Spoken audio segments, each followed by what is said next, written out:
El micrófono de Alicia Perris.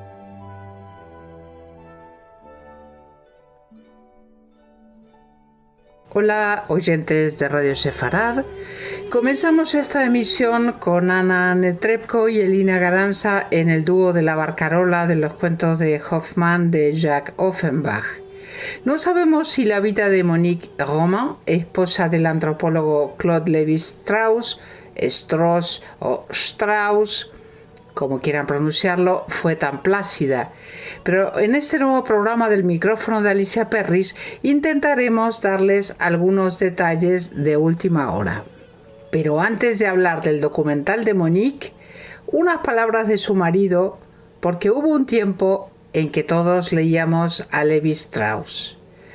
1908-2009, que dejó escrito: un humanismo bien ordenado no comienza en uno, sino que ubica el mundo antes que la vida antes que el hombre, y el respeto a los otros antes que el amor propio. La lectura de Lévi-Strauss acompañaba siempre, adquiría toda su importancia porque era alguien que planteaba preguntas y volvía a releer el universo bajo otra perspectiva. Alejándose con rapidez de los relatos con que los prerrománticos como Rousseau o Bernardin de Saint-Pierre ilustraban sobre el mito del buen salvaje, el vibrante maestro le dio al pensamiento francés del siglo XX otra lógica y otra mirada. Nacido en Bruselas de una familia culta de ascendencia judía, residió varios años en Brasil, donde pudo redefinir el mundo de las mal llamadas tribus primitivas, esas que todavía luchan contra el progreso por conservar sus tradiciones, su variedad biológica, su entorno y sus propias vidas. El innoble y denostado ahora régimen de Vichy lo proyectó a Estados Unidos. De vuelta a Francia, que siempre lo consideró uno de los suyos entre los mejores, llegaron los premios, el reconocimiento y los libros. Las estructuras elementales del parentesco, los 4 volúmenes de las mitologías, la mirada lejana, la vida familiar y social de los indios Nambicara, el camino de las máscaras y, por supuesto, Tristes Trópicos de 1955, donde soltó aquel desafío lapidario: odio los viajes y los exploradores.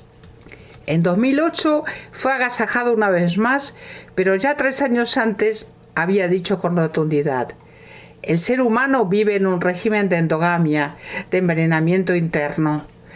Ahora que mi existencia llega a su fin, puedo decir tranquilamente que no me gusta este mundo.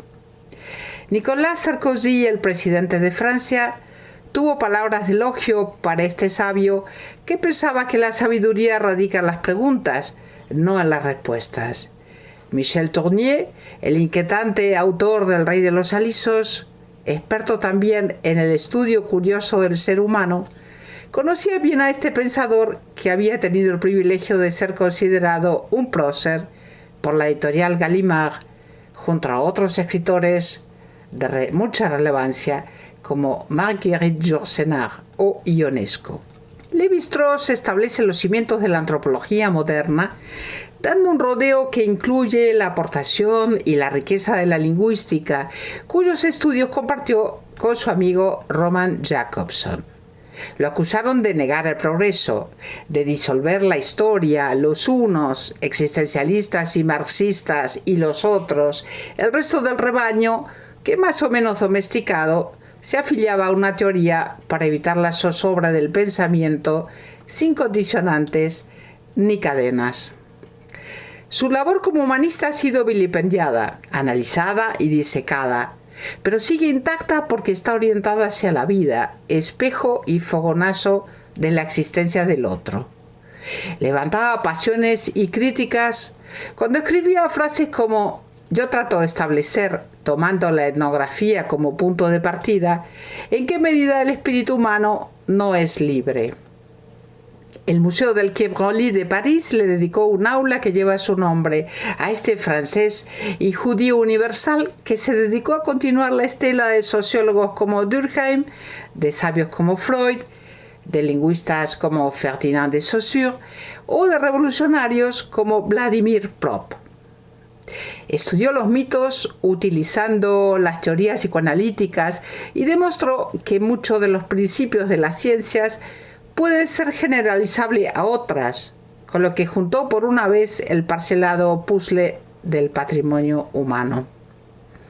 Catherine Clément, que lo idolatraba, no dejaba de citar sus frases más célebres y provocadoras, como esta: hasta nuestros días la humanidad ha soñado con aprender ese instante fugitivo donde le fue permitido creer que podía usar con astucia la ley de intercambio, ganar sin perder, disfrutar sin compartir. Y ahora es el turno de hablar de su esposa, Monique Lévi-Strauss, con una entidad muy propia. Dígame quién es su mujer, yo le diré quién es él. Es, según este adagio, que Valérie Solvay firma un retrato sobre la mujer que compartió la vida del célebre etnólogo Claude Lévi-Strauss. Monique Lévi-Strauss, una mujer en su siglo, es un documental apasionante y una ocasión inesperada de descubrir, bajo un nuevo día también, la vida del antropólogo francés. En los días que siguieron el fallecimiento de Claude Lévi-Strauss en octubre de 2009, ahora se van a cumplir 10 años, todos unánimemente saludaron la memoria del antropólogo desaparecido. Numerosos son los discursos, las palabras y las atenciones escogidas que saludaron entonces y ahora la viva inteligencia y el trabajo en mérito del que seguirá siendo a lo largo de los siglos el padre del estructuralismo, el maestro de la clasificación de la diversidad de todas las manifestaciones humanas.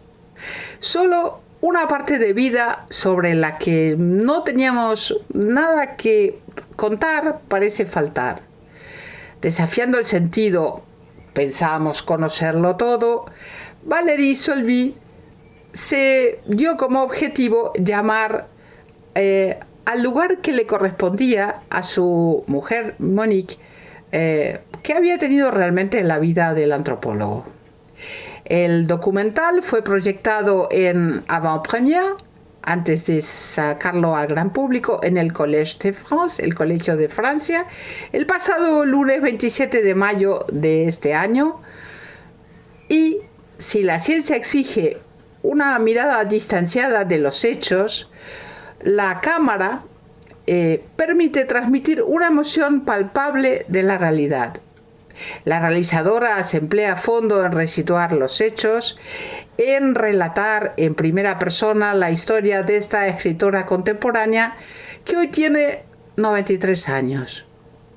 En esta película, la autora de Una infancia en la boca del lobo, Monique, se define a sí misma y destila el retrato de Claude Lévi-Strauss, su marido, con el que se había casado en 1954.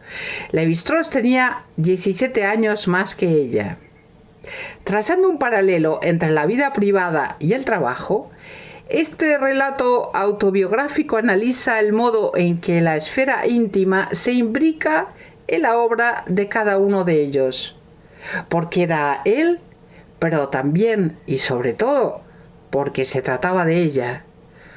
Monique escribió una infancia en la boca del lobo, que es, según sus palabras, el relato de mi infancia puede leerse como un testimonio. El destino singular de una niña belga, hija de madre judía, a quien se impone vivir en Alemania entre nada menos 1939 y 1945, bajo el Tercer Reich. Este libro cuenta también la historia de un adolescente en conflicto con sus padres, a los que juzga irresponsables porque la arrastraron a ella y a su familia a la boca del lobo.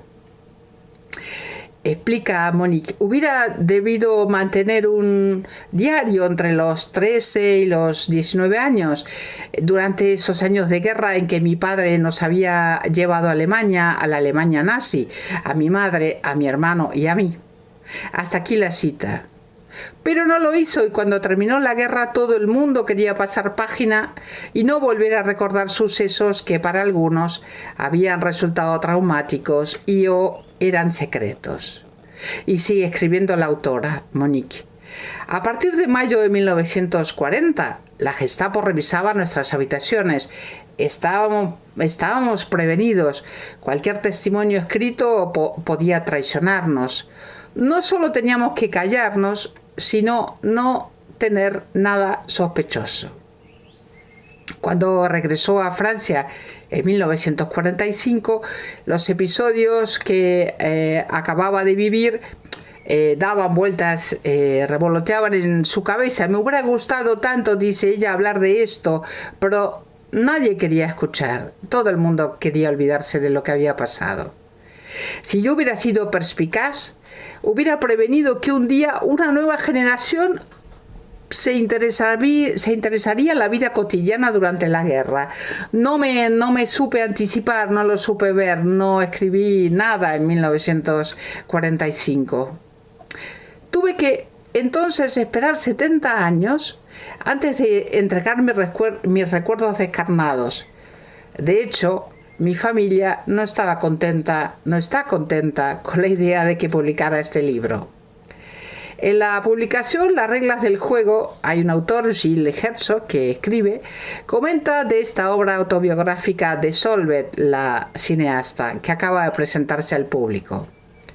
Valérie Solvay afirma y firma Mónica Levi-Strauss, Una mujer en el siglo o de su siglo, tiene una duración de 1 hora y 20 y es un documental sorprendente sobre la mujer que vivió en completa igualdad con el autor de Tristes Trópicos.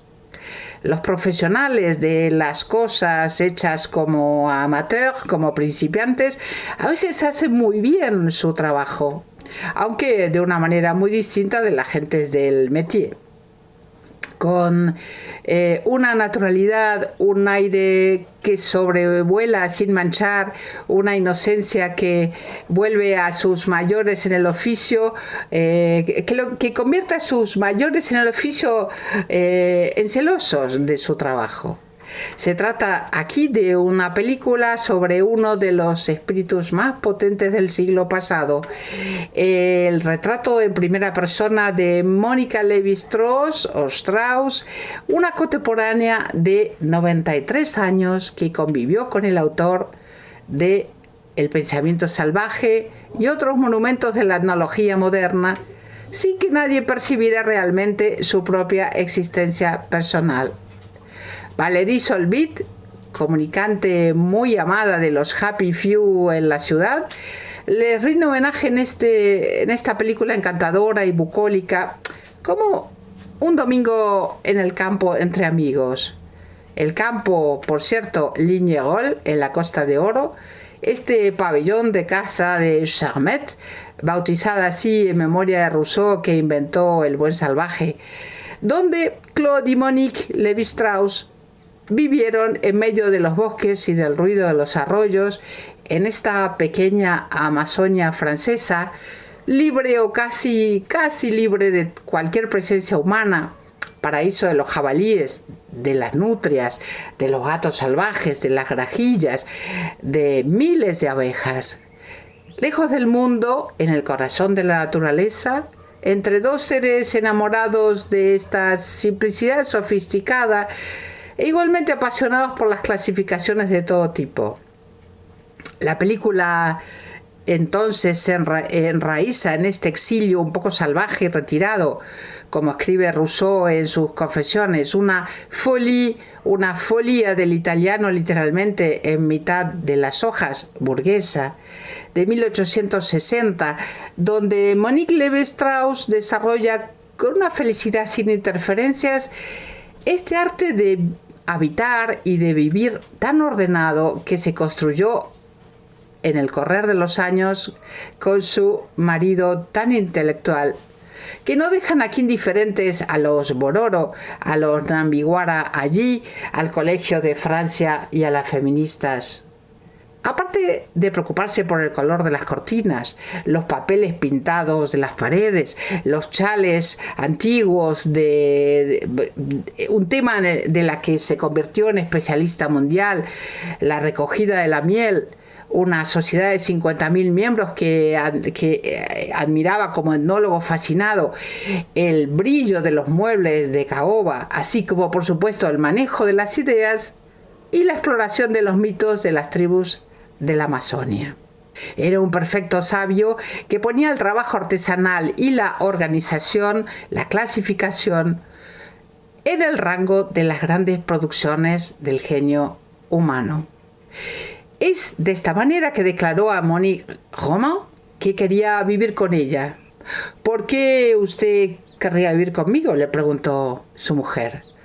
A causa, le dijo, como estructuralista puro y duro, del orden que hay en sus cajones. He aquí entonces este paseo bajo los árboles y más allá del tiempo con una joven viuda pronto centenaria, cuya coquetería podría ser la de una feminista no declarada, frente a un hombre considerado que valía la pena no solo porque se llamara Lévi-Strauss, sino porque les encantaba comprar cosas a dúo en Le Puce, en el mercado de las pulgas, el rastro de París, o en salas de ventas de muebles del Segundo Imperio con cantidad de cajones que entonces no quería nadie. En una palabra, era esto todavía una vez más porque era él, porque se trataba de él, porque se trataba de ella. Y los dos se dedicaban juntos a los placeres de los días, fuera de las prisas de los humanos, a 1000 leguas de los recuerdos de la historia que no los había sabido mantener al margen de los tiempos del nazismo. Concluye el autor opinando de este documental. Resumiendo, no está mal la Solvit, para una primera película como amateur, como principiante, con un perfume tan fuerte de algo vivido y de verdad. Y hasta aquí nuestro micrófono de hoy, hasta un nuevo encuentro por otros derroteros. Que sean felices y estén bien y no dejen de escuchar Radio Sefarad. Shalom.